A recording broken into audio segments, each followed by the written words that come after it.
रहीम अस्सलाम वालेकुम नादरीन, आप यूट्यूब चैनल देख रहे हैं। मैं इमरान खान हूँ। नादरीन, एस्टेब्लिशमेंट बहुत बुरी तरह फंस गई है, ख़ास तौर पे खैबर पख्तूनख्वा में। इन्होंने उल्टे तजर्बे किए। सियासत का इन्हें अंदाज़ा कोई नहीं है, मईशत का इन्हें कुछ पता नहीं है, एडमिनिस्ट्रेशन का इनको आइडिया नहीं है, दुनिया ख़ारजी ताल्लुकात में कहाँ से कहाँ निकल गई, और ये अपनी ज़ात के फ़ायदे के लिए पाकिस्तान को नीचे से नीचे ले जा रहे हैं। और अब एस्टेब्लिशमेंट बहुत बुरी तरह फंस गई है। इस जगह पे एस्टेब्लिशमेंट को रेस्क्यू करना पड़ेगा, और मौजूदा जो पॉलिटिकल पार्टीज़ हैं उनके अंदर जिनको हुकूमत में बिठाया हुआ है उनमें ये काबिलियत ही नहीं है, और आवाम का उन पर एतमाद भी नहीं है। मिसाल के तौर पे एस्टेब्लिशमेंट अब ये लाइन ले चुकी है कि हम खैबर पख्तूनख्वा में इमरान खान का नामजद करदा वज़ीर आला सुहेल अफरीदी वो नहीं बनने देंगे। अभी तक तो इमरान खान ने चिट्टा इनकार किया कि नहीं, मैं तब्दील नहीं करता, लेकिन ये सियासत है, यहाँ पे कुछ भी हो सकता है। मुमकिन है कल को इमरान खान साहब कोई और फैसला दें, लेकिन सुहेल अफरीदी की हमायत में पाकिस्तान तरीके इंसाफ में इजाफा होता जा रहा है।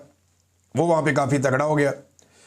अब देखना ये है कि पीटीआई या इमरान खान साहब अपना फैसला बदलते हैं या एस्टेब्लिशमेंट मज़ीद फंस जाती है, क्योंकि DGISPR ने बड़ा वाजे कहा कि वो नहीं बनने देंगे। देखिए, दूसरे अल्फाज तो यही है कि सुहेल अफरीदी को हम नहीं बनने देंगे। भाई, जितने टाउट्स हैं वो इसी बारे में खबरें दे रहे हैं। एक टाउट ने तो यहाँ तक खबर दे दी कि जनाब कोई एस्टेब्लिशमेंट को पेपर मिल गए, उनसे साबित हो गया कि जनाब ये जो सुहेल अफरीदी है ये कोई रॉ का एजेंट है और फिटेमुत ताड़ी रिपोर्टिंग दे होते। ये थोड़ा सा इन्वेस्टिगेट कर लो, चीज़ों को देख लो, वो बंदा कौन है। वो कबायली इलाकों से पहला आदमी है जिसको इमरान खान साहब ने नॉमिनेट किया वज़ीर आला खैबर पख्तूनख्वा के लिए। उनकी महरूमियाँ दूर होने जा रही हैं, उनका अपना बंदा आ रहा है, और यहाँ पे मिलिट्री एस्टेब्लिशमेंट के पेट में मरोड़ उठ गए। भी आपका लेना देना ही कोई नहीं है। अवाम ने जिनको वोट दिए वो फैसला करेंगे कौन आएगा, हुकूमत करेगा। आज आपको गंडापुर की याद सता रही है, आपको लगता है जी गंडापुर आपका बड़ा काम का आदमी था या उसके साथ आप बेहतरीन तरीके से चल रहे थे, तो फिर गंडापुर की बात मान लेते या उसकी रिक्वेस्ट मान लेते। तो अब मामला ये है कि मुल्क के अंदर इस्तेहकाम लाते लाते जो पाकिस्तान की मिलिट्री एस्टेब्लिशमेंट है उन्होंने पाकिस्तान को मुकम्मल तौर पे अदम इस्तेहकाम का शिकार कर दिया। ज़रा एक दफ़ा पाकिस्तान का मैप आप देखें। इस नक्शे पे मुझे कोई इलाका बताएं जो महफूज हो और पुरअमन हो। कराची की बैड गवर्नेंस आपके सामने है, सिंध के हालात आपके सामने है, सैलाब आया हुआ, पूछने वाला कोई नहीं है। जितनी सिंध के अंदर तबाही है, करप्शन है, उसका तो कोई मुकाबला पूरी दुनिया में कहीं नहीं है। पाकिस्तान तो बहुत दूर की बात है। ये इस्तेहकाम हो या अदम इस्तेहकाम हो, सिंध के अंदर जो करप्शन को दवाम मिलता रहता है ना, जरदारी साहब के आशीर्वाद से, वो नहीं रुकता। कच्चे के डाकुओं ने तबाही फेरी हुई है सिंध और पंजाब के बॉर्डरों के ऊपर। रात को आप ट्रैवल नहीं कर सकते वहाँ पे। बलूचिस्तान की सूरत हाल ये हो गई है कि वहाँ पे आप शाम के बाद सफ़र नहीं कर सकते, जा ही नहीं सकते।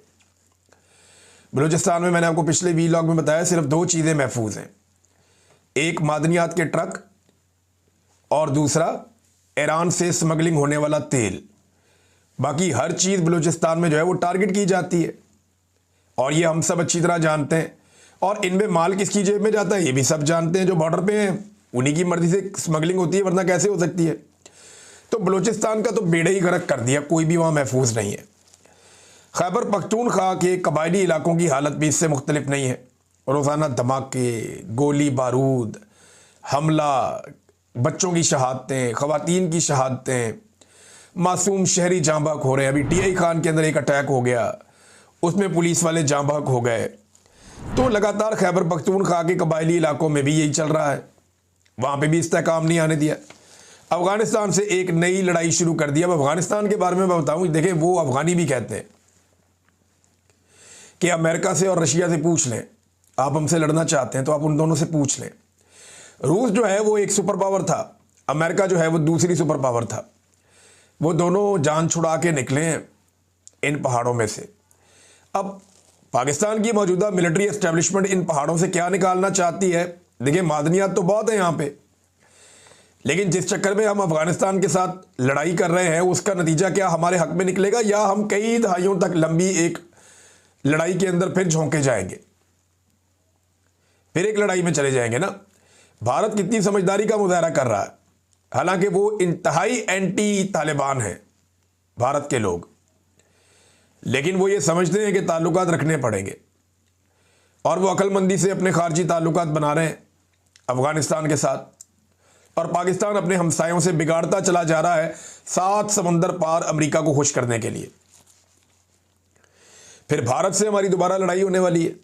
ये मैं नहीं कह रहा, ये एस्टेब्लिशमेंट खुद खबरें चलवा रही है कि अक्टूबर नवंबर में मुमकिन है कि भारत हमारे ऊपर एक अटैक करे। फिर अब अगर आप पंजाब में आ जाएं तो सैलाब मुतासरीन अभी तक बेयारो मददगार हैं, कोई पूछने वाला नहीं है। जिन इलाकों में पानी उतरा है लोग अपने घरों को जाकर खुद ही आबाद करने की कोशिश कर रहे हैं। लोग अपनी मदद आपके तहत चीज़ें ठीक करने की कोशिश कर रहे हैं। लोग भूखे हैं, परेशान हैं, फसल लगने का टाइम हो गया, उनके पास बीज और खाद के पैसे नहीं हैं और हुकूमत अभी सिर्फ सर्वेस करवा रही है, कोई काम हुकूमत ने शुरू नहीं किया। पंजाब में तहरीक लब्बैक और पुलिस के बीच में इस वक्त एक मैच पड़ा हुआ है, एक सड़कों पे जंग लगी हुई है। तहरीक इंसाफ पर जुल्म के पहाड़ तोड़े जा रहे हैं। इस्लामाबाद जो है पाकिस्तान का दारुल हुकूमत, वो इस वक्त कंटेनरिस्तान बना हुआ है। पूरे इस्लामाबाद में कंटेनर ही कंटेनर आपको दिखाई देते हैं। आम आदमी अपने बच्चे को अस्पताल ले जा रहा था, गोद में उठा के भाग रहा था और बददवाएं दे रहा था।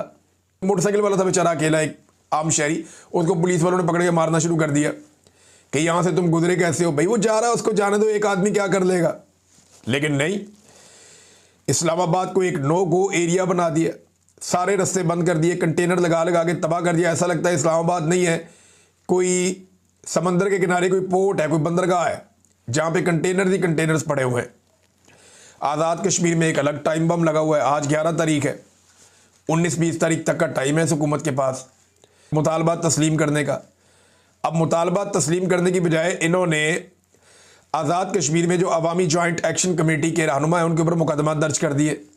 ये पाकिस्तान में इस्तेहकाम लेकर आएंगे और जो कश्मीरी नौजवान हैं उन्हें इस्लामाबाद में पकड़ पकड़ के पुलिस डंडे मार रही है, उनको रुस्वा कर रही है, उनसे ज्यादती कर रही है। बल्कि नौजवानों ने क्लेम किया कि उन्हें कहा गया कि तुम कश्मीर मुर्दाबाद के नारे लगाओ।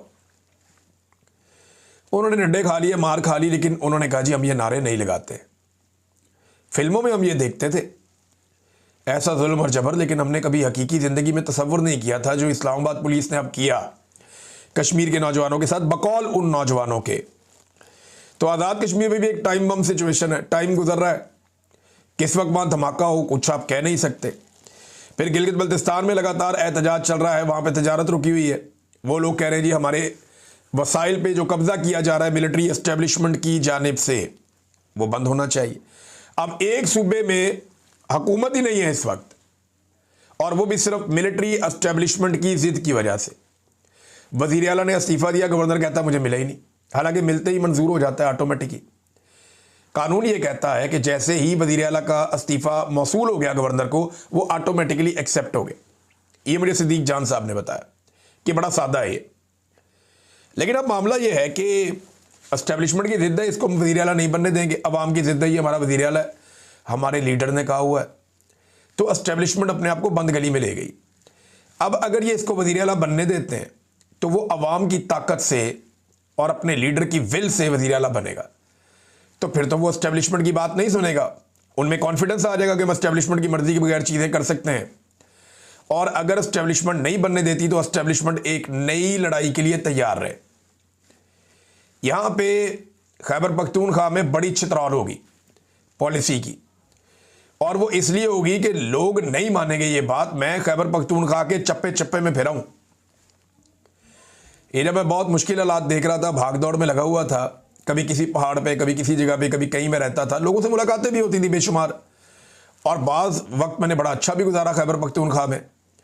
तो गुज़िश्ता 1 साल, जब मैं इससे पहले मैं खैबर पख्तूनख्वा में रहा लगभग 1 साल तक, तो मैं लोगों से पूछता रहा, और मुझे 99% नहीं 100% लोग एक बात पे कायल थे, चाहे वो ANP के, चाहे फजलुर रहमान के, चाहे जमात इस्लामी के, चाहे PTI के। जितने ग्राउंड के ऊपर लोग हैं वो सारे के सारे नफरत करते हैं मिलिट्री ऑपरेशन से। वो सब कहते हैं जी मिलिट्री ऑपरेशन हम नहीं होने देंगे, मिलिट्री ऑपरेशन के वो खिलाफ है। कोई इमरान खान के खिलाफ है, कोई फजलुर रहमान के खिलाफ है, कोई ANP के खिलाफ है, कोई एमएल वली खान के खिलाफ है। वो मुखालफतें अपनी जगह पे, लेकिन मिलिट्री एस्टेब्लिशमेंट का जो मिलिट्री ऑपरेशन होता है सारे के सारे उसके खिलाफ थे। और उसका जो रीज़न है ना सादा, वो ये है कि ये तमाम लोग ये समझते हैं कि ये जो मिलिट्री ऑपरेशन होता है, ये वफाक की एक माशी पॉलिसी होती है, जिसमें वो पैसा वैसा बनाने के लिए हमारे इलाके में ऑपरेशन करवा देते हैं और इसके अंदर हमारा बहुत नुकसान हो जाता है। ये वो लोग बार बार कहते हैं। ये बात बड़ी वाज़ेह है कि खैबर पख्तूनख्वा के लोग दहशतगर्दी के खिलाफ हैं और दहशतगर्दी से तंग भी हैं। ये बात बिल्कुल ठीक है, मगर वो मिलिट्री ऑपरेशन को अब वफाक की एक माशी पॉलिसी के तौर पे देखते हैं, क्योंकि हज़ारों ऑपरेशंस के बावजूद आज तक खैबर पख्तूनख्वा के उन इलाकों में या पाकिस्तान में अमन नहीं आ सका। अमन वहाँ करीब भी नहीं आ सका, बल्कि जब जब ऑपरेशंस किए जाते हैं उस दौरान में बदअमनी बढ़ती चली जाती है। तहरीक लब्बैक सड़कों पे है, वो मामले पे मैं आता हूँ, लेकिन उससे पहले वज़ीर दिफा ने एतराफ़ कर लिया एक टीवी टॉक शो में कि तहरीक तालिबान लाने, जो टीटीपी वाले लोग हैं उनको वापस लाने की जो पॉलिसी है और जो प्रपोज़ल है वो जनरल बाजवा की थी। और जनरल बाजवा की दो प्रपोज़ल थी। एक वो तहरीक तालिबान को पाकिस्तान में लाना चाहता था, दहशतगर्दों को, और दूसरा वो पीडीएम को हुकूमत में लाना चाहता था। दो चीज़ें लेकर आया इस मुल्क पे जनरल बाजवा, जो उसने इस मुल्क पे एहसान किया। नंबर एक, जनरल बाजवा दहशतगर्दों को लेकर आया पाकिस्तान में, ये उसकी पॉलिसी थी, जिसके खिलाफ पाकिस्तान तहरीक इंसाफ के लोगों ने फैसला दे दिया। इमरान खान साहब ने ये मुकदमा रखा कौम के सामने, तहरीक इंसाफ के सामने भी रखा कि ये प्रपोजल है मिलिट्री एस्टेब्लिशमेंट की और ये चीज़ आई है, लेकिन तय हुआ कि इसको बैठ के पार्लिमानी तरीके से करेंगे, जमहूरी तरीके से। तो जमहूरी तरीके से इसको रिजेक्ट कर दिया गया अवामी मुंतखब नुमाइंदों की जानिब से, लिहाजा पॉलिसी होगी फारिग। तो जनरल बाजवा ने, एक तो जनरल बाजवा लेकर आए दहशतगर्दों को पाकिस्तान में, ये उनका एहसान है इस मुल्क पे। दूसरा, माशी दहशतगर्दों को भी जनरल बाजवा पाकिस्तान में लेकर आए, जिनको आज इक्तदार में बिठाया हुआ है। अब इंटरेस्टिंग बात यह है कि ये दोनों तरह के दहशतगर्द जो हैं, चाहे बंदूक वाले दहशतगर्द, चाहे मईशत वाले दहशतगर्द, इन दोनों को सहूलतकारी दी गई बाकायदा जनरल बाजवा के जाने के बाद भी। और पाकिस्तान तहरीक इंसाफ या पासून के नौजवान या कबायली इलाकों के लोग जरगे कर करके इसके खिलाफ आवाज़ उठाते रहे, शिकायत करते रहे, लेकिन तब कोई नहीं जागा। पहले तालिबान को लाया गया, दहशतगर्दों को ला के उनको बसाया गया, फिर उनको फैलाया गया, फिर उनको इक्विप्ड किया गया, उन्हें ताकतवर बनाया गया, और जब वो ताकतवर बन गए तो अब उनके खिलाफ ऑपरेशन का फैसला किया गया। इस ऑपरेशन में उनका नुकसान नहीं होगा, उनसे ज़्यादा नुकसान पाकिस्तान का होगा। शानदाना गुलजार साहबा का एक ट्वीट है, मैं पढ़ के आपको सुना दूं। वो कहती, कल मैंने बाजवा को खींचा और उसकी गद्दारी और दहशत गर्दों की कहानी सबके सामने रखी। जनरल बाजवा और जनरल फैज को पाकिस्तान की सरजमीन पर दहशत गर्द दोबारा आबाद करने का पोल मैंने और दीगर लोगों ने 10वीं दफ़ा खोला है। नतीजा ये निकला कि आज मेरे कौमी असम्बली के हल्के NA-30 थाना हसन खेल पर फिर हमला करवा दिया गया है। दुनिया के सामने वाज़े हो कि मेरा जो हल्का है वो मादनियात से भरा हुआ है। अब मामला मादनियात का है, ये सारे कहते हैं मादनियात का है। खैबर पख्तूनख्वा की हुकूमत कहती है, उनके लोग कहते हैं, उनके MNAs कहते हैं, फजलुर रहमान के लोग कहते हैं, ANP के लोग कहते हैं कि मामला तो मादनियात का है। और मादनियात का जो बिल पास करवाने की एस्टेब्लिशमेंट ने कोशिश की, सबके सब उसके खिलाफ हैं। तो जनरल बाजवा ने ये प्रपोजल दी थी, ख्वाजा आसिफ ने इसका एतराफ़ कर लिया। जबकि DGISPR की पहली वाली कोई जो प्रेस कॉन्फ्रेंसेस थी, और जो एक आधी इंडिया के खिलाफ है उसको आप निकाल दें, बीच में से छोड़ दें। बाकी जो DGISPR की जितनी भी सियासी प्रेस कॉन्फ्रेंसेस हैं, उनमें अगर किसी एक प्रेस कॉन्फ्रेंस की सबसे ज़्यादा दुर्गत बनी है तो वो ये वाली है। नौजवानों ने सबूतों के साथ ऐसी दुर्गत बनाई प्रेस कॉन्फ्रेंस की, और इस प्रेस कॉन्फ्रेंस का वो हाल किया नौजवानों ने और सबूतों के साथ किया कि इसकी दूसरी कोई मिसाल माजी में नहीं मिलती। अब एक सवाल और पैदा होता है, जो पाकिस्तान तहरीक इंसाफ के लोग भी पूछ रहे हैं कि जनाब उसामा बिन लादन और एहसानुल्लाह एहसान, इनकी सहूलतकारी पाकिस्तान में कौन कर रहा था? क्या इनमें से एक बनी गाला में रहता था और दूसरा जमान पार्क में रहता था? किसने इनकी सहूलतकारी की? ब्लैक वाटर को पाकिस्तान कौन लेकर आया? क्या इमरान खान ने तहरीक इंसाफ के दफ्तर में उन्हें छुपाया हुआ था? जब सवालात आप उठाते हैं एक पॉलिटिशियन से, तो उनके हमायती या जो लोग हकायक को जानते हैं या तारीख जिन्होंने पढ़ी हुई है या जो तारीख के विटनेस हैं, वो फिर आपको दूसरी तरफ के हकायक भी बताते हैं कि जनाब आप दूध के धुले हुए नहीं हैं। ये गंद इस मुल्क में आपने मारा है, अब आप मलबा उठाकर सियासतदानों पर नहीं डाल सकते। तहरीक लब्बैक का नाज़रीन लॉन्ग मार्च चल रहा है। चंद लोग बड़ी जज्बाती बातें कर रहे हैं, लेकिन हकायक मैं आपके सामने रख देता हूं दोनों तरफ के। नंबर एक तो यह है कि 2 साल तक फ़लस्तीनियों के ऊपर जुल्म और जबर के पहाड़ तोड़े गए। तहरीक लब्बैक गायब, कोई बड़ी कार्रवाई नहीं की इन्होंने, आए खाना पूरी की और निकल गए, कुछ नहीं किया इन्होंने तहरीक लब्बैक ने 2 साल तक। अमेरिका बार बार जंगबंदी की करारदादों को वीटो करता रहा, यह अमेरिकन एम्बेसी जाने का इन्होंने कभी ऐलान नहीं किया, कभी नहीं किया।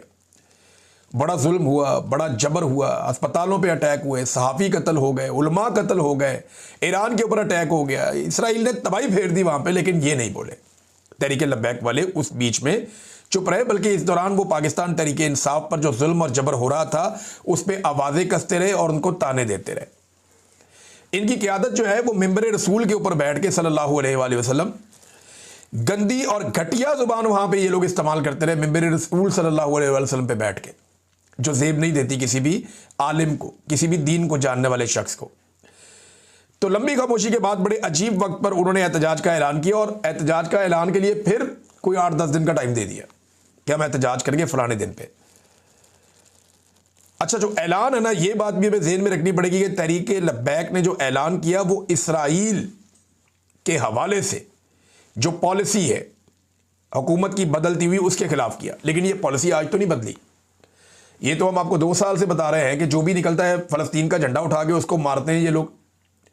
ये पॉलिसी तो बहुत पुरानी बदली हुई थी, शायद तहरीक लब्बैक को पता अब चला, तो उन्होंने उसके खिलाफ एहतजाज करने का फैसला किया। अब एहतजाज करना, पुरअमन एहतजाज करना आईनी और कानूनी हक है, और उन्होंने इसकी परमिशन भी ले ली। बाकायदा उनके पास कागज़ मौजूद है, वो दिखाते हैं जनाब ये डीसी का परमिशन है, हुकूमत का परमिशन है, ये हमने पूरा हर चीज़ कानूनी तकाज़े पूरे किए, अनाउंस किया, तैयारियां की, अब हम जा रहे हैं मार्च करने, एहतजाज करने, रैली निकालने। मगर मौजूदा रजीम ने मुज़ाकरात करने की बजाय उनके ऊपर अचानक से हल्ला बोल दिया। ऐसा लगता है कि इस हुकूमत ने या इस रजीम ने यह फैसला किया था कि ये लड़ाई करनी ही करनी है, या ये पहले से तय था कि ये लड़ाई करनी है, क्योंकि इसमें मुज़ाकरात किए जा सकते थे, बातचीत की जा सकती थी। अच्छा, अब हुआ यह है कि तहरीक लब्बैक वाले भी आगे से मारते हैं, वो खाली मार नहीं खाते, तो पुलिस वाले भी बहुत सारे जख्मी हो गए। 11 अफराद अब तक तहरीक लब्बैक के मासूम और देहाती लोग शहीद हो गए और दर्जनों लोग जख्मी भी हो गए। लेकिन इस सारे अमल में जो सबसे घटिया और गलीज़ हरकत की है पाकिस्तान के रियासती इदारों ने, जिसको बेगैरती आप कह सकते हैं, वो ये है कि उन्होंने एक मरतबा फिर चादर और चारदीवारी का तकद्दुस पामाल किया। तहरीक इंसाफ के कोई 1 लाख घरों का चादर और चारदीवारी का तकद्दुस पामाल हुआ है, तो तब किसी और को एतराज़ नहीं उठता, क्योंकि तहरीक लब्बैक पे भी हो रहा है, तो उन्हें आइडिया होगा कि ये कितनी तकलीफ दे चीज़ है। साद रिजवी के घर पे